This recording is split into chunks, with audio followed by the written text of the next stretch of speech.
Lou, as a criminal defense attorney, how would you defend Nick Reiner? The obvious play is going to be not guilty by reason of insanity. It's not easy to prove, though. To the public, Rob Reiner and Michele Singer's 36-year marriage seemed picture perfect. The kind of timeless love you only see in old movies. Every photo, every red carpet appearance painted them as unshakable. A couple untouched by chaos or heartbreak. People believed their bond could outlast anything life threw at them. But behind that flawless image, something much heavier was brewing. Because sometimes silence doesn't mean peace. It hides years of pain no one talks about. In Rob Reiner's final CBS interview, filmed just before their heartbreaking departure, the truth could no longer stay buried. Behind closed doors were countless arguments, sleepless nights filled with worry over their son Nick's addiction, and moments when their marriage nearly collapsed. The illusion of calm was shattered, exposing the raw emotions that had been hidden for decades. They didn't hold on because everything was easy.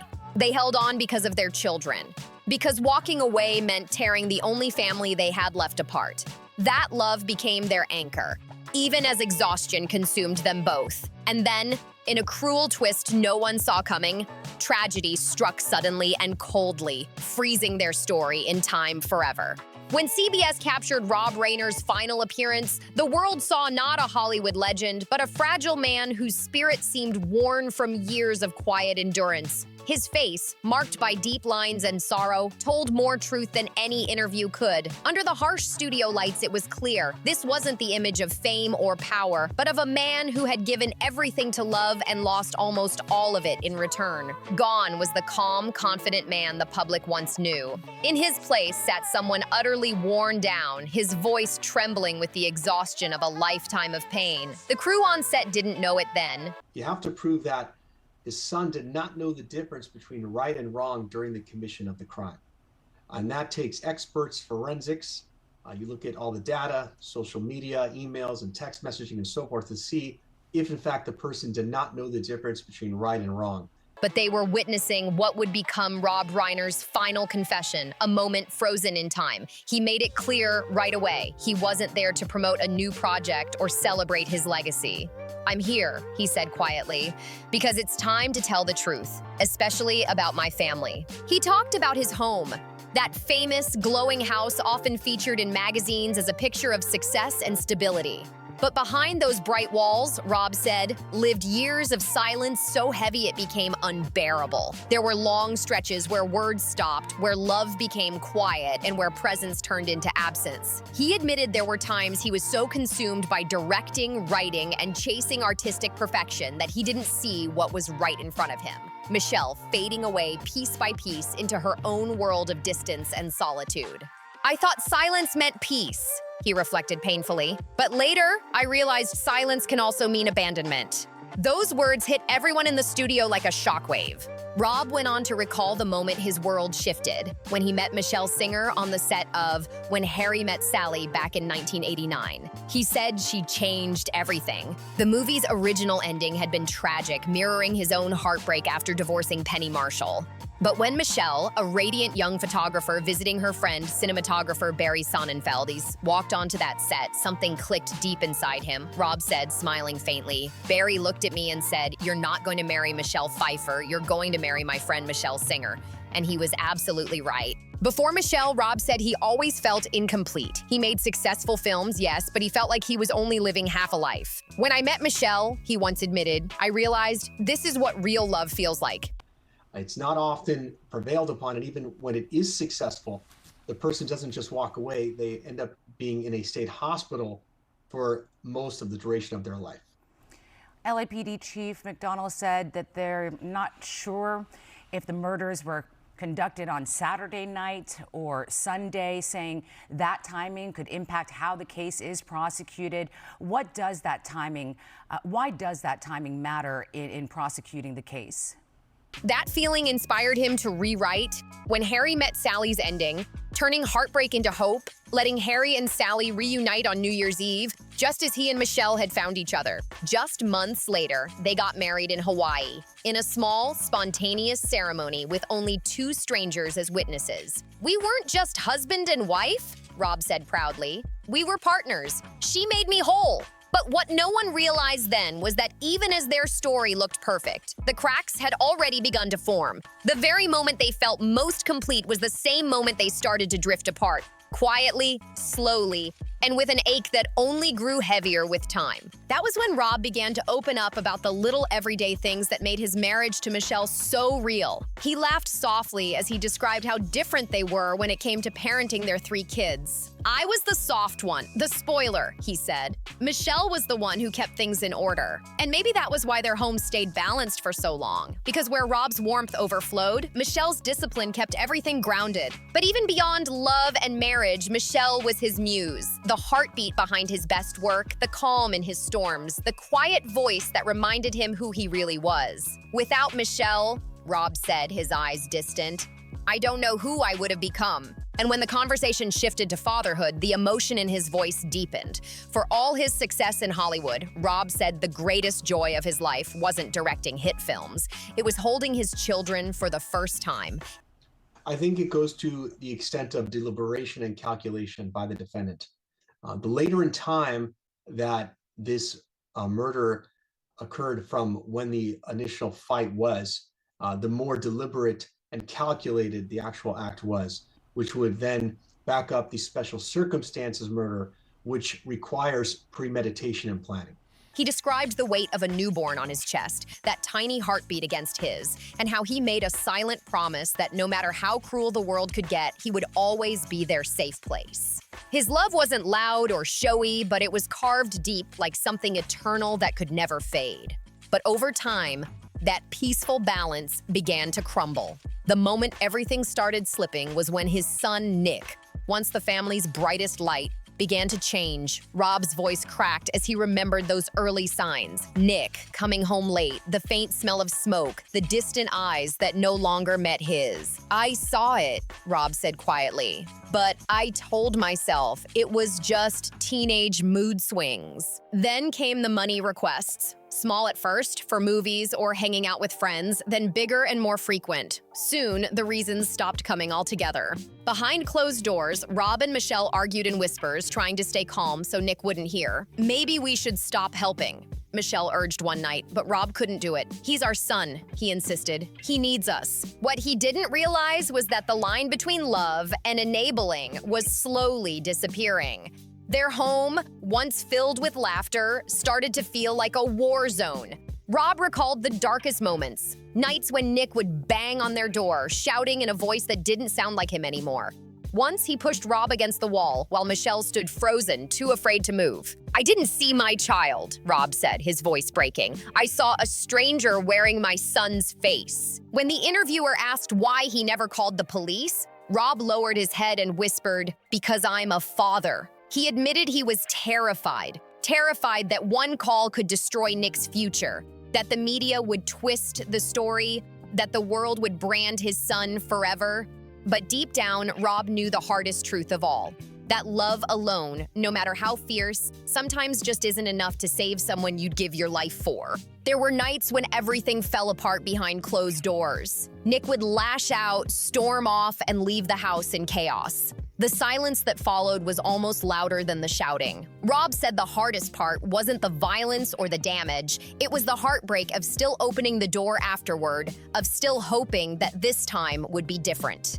When he came back asking for money, Rob whispered, "I knew I was being used, but if I refused, I'd lose him completely." He called it the deepest kind of betrayal, one that breaks a parent's heart in slow motion. "Our son betrayed us," Rob said, "but we betrayed ourselves too because we didn't have the strength to say stop." He admitted that fear and denial replaced confrontation. Instead of asking for help, he chose silence, a silence that became its own kind of prison. Still, Rob said he never stopped loving Nick. "Even when he scared me," he confessed, "I still saw the little boy who once needed me." That love was both his comfort and his curse, a light that guided him and a chain that held him down. But that same love began to pull the family apart. The more Rob and Michele tried to protect their child, the more distant they became from each other. The laughter that once filled their home turned into awkward quiets, side glances, and long nights spent talking in circles.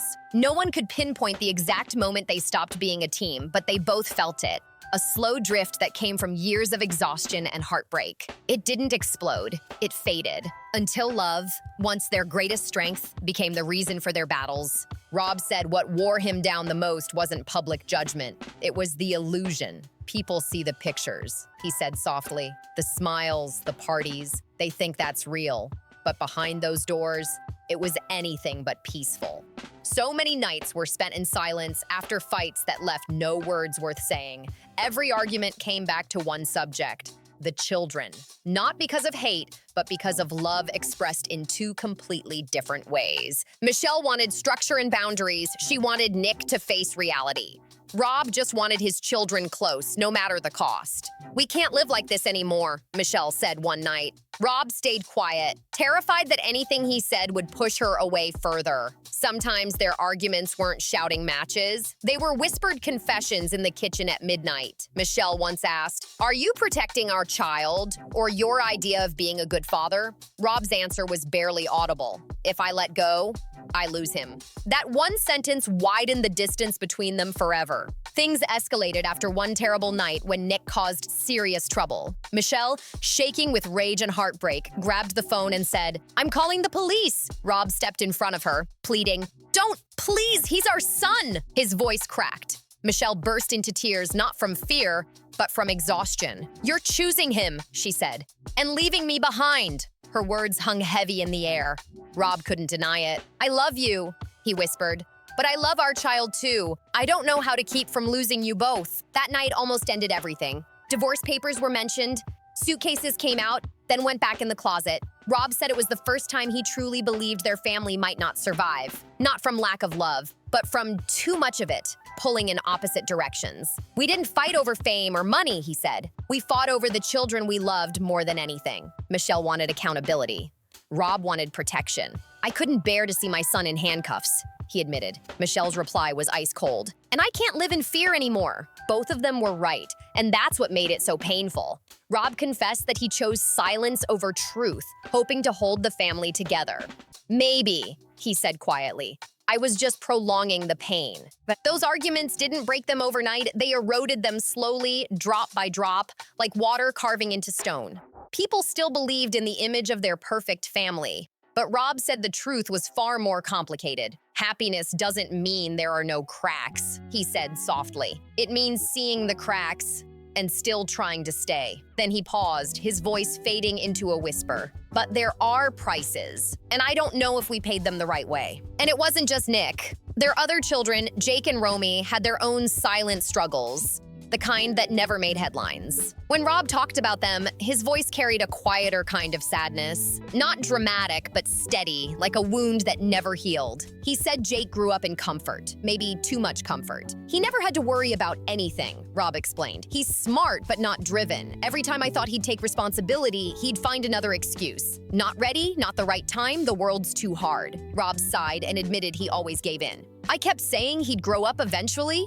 Romy was different, ambitious, outspoken, and used to getting her way. What started as simple requests turned into constant financial dependence. "At first, it was small things," Rob said. "Then it became rent, then temporary loans that were never paid back." Michele's eyes often said what her lips didn't, that something was slipping away. Rob would just sigh and say, "She's our daughter." Their Brentwood home, once a sanctuary, became a symbol of everything complicated about love and family. When Romy said she didn't feel safe living far away, Rob melted instantly. She didn't ask. She demanded a house next door. Private, elegant, comfortable. Michele was furious. "Are we helping her or hurting her?" she asked. Rob had no answer, just guilt. In the end, he gave in. "I couldn't stand the thought of my daughter feeling unhappy," he admitted. Jake stayed too, caught in the same cycle. The house grew quieter, more comfortable, and somehow emptier. "We'd sit at dinner and no one would talk," Rob said. "I'd look at my children and wonder, do they even want their own lives?" But the thing that broke him most wasn't their dependence. It was the sadness in Michele's eyes. She never yelled. She just whispered once, "We're running out." Rob never asked if she meant money or faith. He already knew. He said he'd chosen the easy path, giving instead of guiding, pleasing instead of parenting. "I was so afraid of losing my children," Rob admitted. "But in the end, I lost myself." Every demand, every withdrawal chipped away at him, yet he couldn't stop. When the interviewer asked if he regretted it, Rob went silent. Finally, he nodded. "I regret thinking I had time," he said. "Families don't fall apart because of one big tragedy. They fall apart because of thousands of small moments we let slip away." Then, for the first time, he looked directly into the camera, his eyes heavy but clear, and spoke like he was talking to Michele herself. His voice dropped to a whisper. "If you're watching, I understand now. I just understood a little too late." Those were Rob Reiner's final words before the studio fell completely silent. Not a sound was heard. Not from the crew, not from the cameras. That silence was heavier than any music could ever be. When the interview ended, no one realized it would become Rob's final appearance before the world said goodbye to him forever. After his passing, CBS News re-aired the full conversation as a memorial special. Uncut, raw, and deeply human. No flashy narration, no added emotion. Just Rob sitting there under the cold studio lights, frail but sincere, with the words, "a storyteller, a husband, a father," appearing softly on the screen. Near the end of that broadcast, CBS included a behind-the-scenes clip never shown before. Rob turned to the interviewer and quietly asked, "Do you think my family will be happy?" The man hesitated, then replied, "Happiness will come soon." Rob nodded slowly, closing his eyes as though he was finally letting go of a weight he'd carried his entire life. When that memorial aired, the world stopped to listen. Viewers weren't watching out of curiosity, they were stunned. Rob and Michele had always been seen as Hollywood's model couple. Intelligent, loving, grounded. To see the truth behind the curtain, the pain that had been hiding behind smiles and red carpet photos, was a shock that left millions speechless. Many admitted they couldn't even finish the video in one sitting. It wasn't overly dramatic, it was too real. The way Rob spoke about fear, silence, and those years of avoiding the truth struck a deep chord. He didn't sound like a celebrity, he sounded like a father at war with himself. Viewers realized something haunting. Sometimes tragedy doesn't come from strangers. It grows inside the very homes we think are safest. The media called it a final confession, but to many, it felt like a quiet cry for help that arrived too late. Rob's calm tone made it even more chilling. A man too tired to scream, too used to the pain to even fight it anymore. And then came that fateful day. The 14th, just a month after the interview. The news hit like an electric shock. The same family everyone thought had finally found peace was suddenly gone. Rob and Michele were found lifeless inside their own home. But what stunned the world even more was what came next. Their son, Nick Reiner, the same child Rob had spent his life trying to protect, was the one responsible for the devastating act. Everything Rob had feared, everything he'd tried so hard to prevent, had come true in the most heartbreaking way imaginable. The silence he had chosen out of love had turned into the very thing that destroyed them all. His words from the interview echoed like a ghost. "I was just afraid of losing my child." When CBS replayed that same footage, people couldn't hold back tears. Every word now sounded like a farewell, like a man unknowingly leaving behind his final message.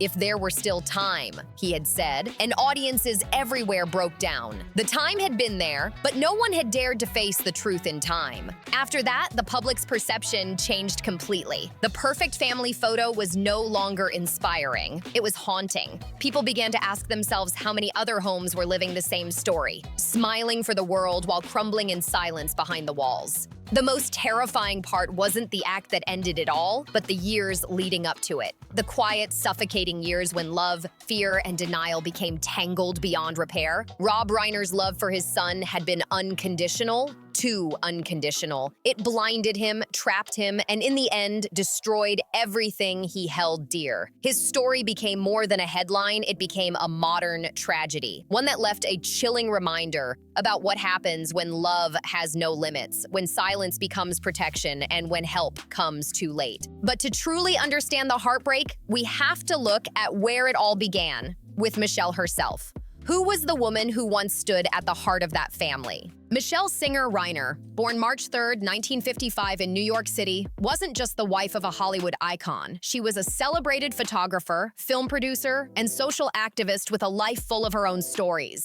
Raised in a warm Jewish family on the Upper East Side of Manhattan, Michele carried the kind of grace that came from both creativity and quiet strength. the same strength that would one day hold her family together when everything else began to fall apart. Michele Singer, Reiner's story began long before Hollywood lights ever touched her name. Her mother, Nicole Bernheim Eileit, was a Holocaust survivor, a woman who escaped the death march from Auschwitz in 1944 and rebuilt her life from ashes. That story of unimaginable strength shaped Michele's entire soul. It lit a fire inside her, a passion for justice, for truth, and for standing up when silence became dangerous. From childhood, Michele carried that courage proudly. She was fluent in French and Spanish, and while studying at the School of Visual Arts in New York, her love for photography became her calling. Her early years weren't glamorous. She started as a quiet photographer's assistant, carrying heavy equipment, fixing lights, and watching others take the spotlight.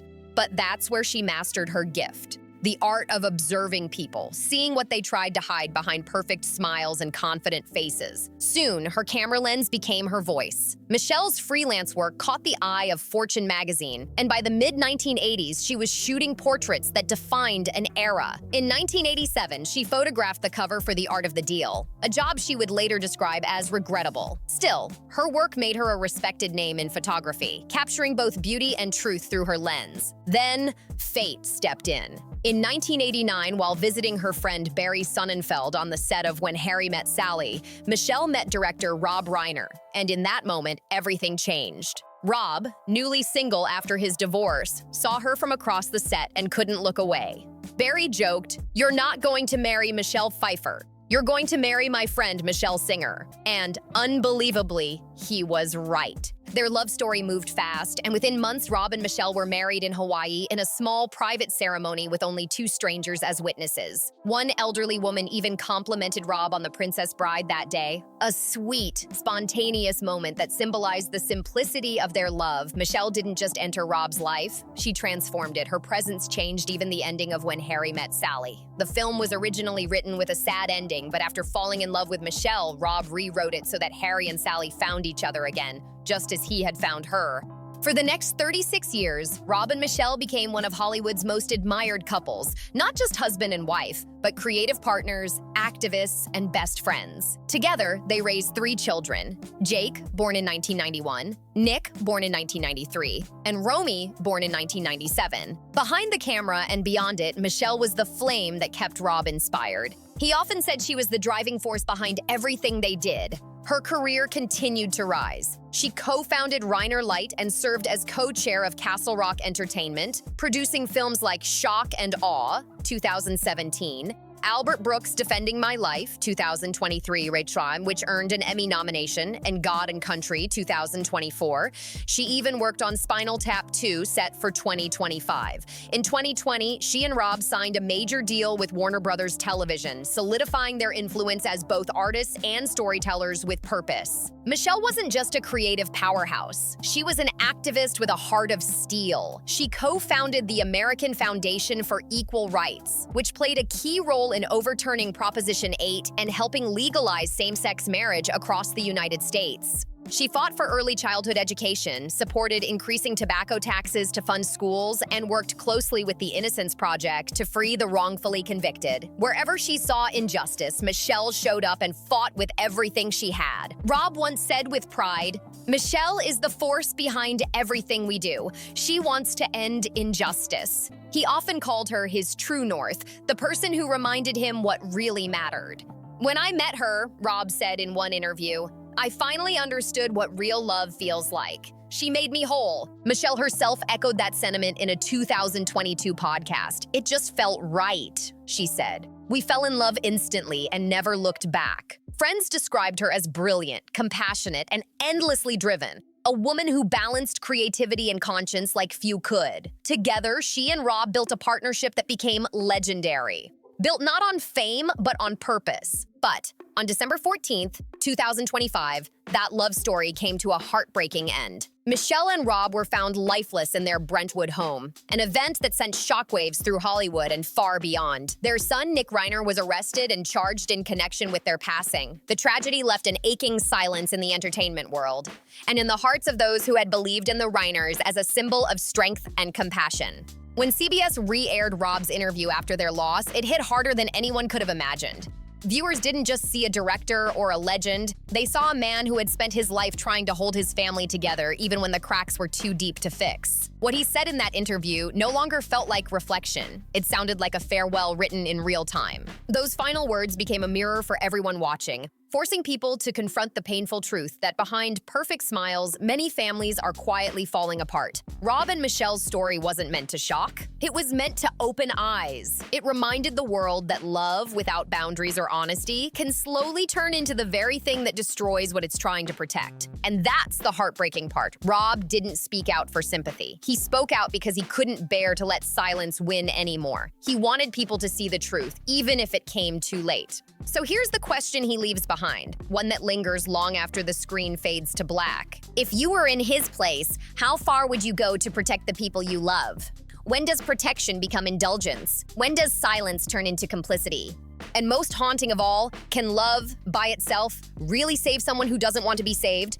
If you've got your own thoughts or experiences that echo any part of this story, drop them in the comments below. Your voice matters. Don't forget to hit like, subscribe, and share this video to keep these conversations alive, because somewhere out there, someone might need to hear it too. See you in the next one, where we keep uncovering the truths people are too afraid to tell.